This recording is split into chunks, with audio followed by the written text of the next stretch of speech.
খোলার ছাউনির মাটির বাড়ি ছিল মাথা গোঁজার একমাত্র ঠাঁই। বছর ৫-৬ আগে এক এক বর্ষায় তা পড়ে গিয়েছে।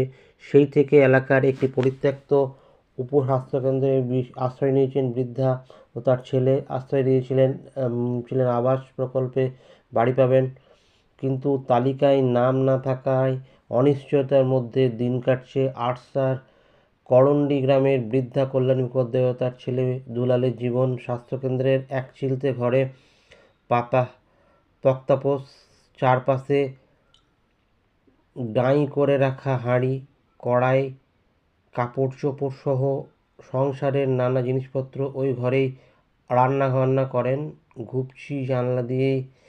দিনের বেলাতেও ঘরে তেমন আলো ঢোকে না, নেই বিদ্যুৎ, ভরসা কুপির আলো। বৃদ্ধার কথায় 10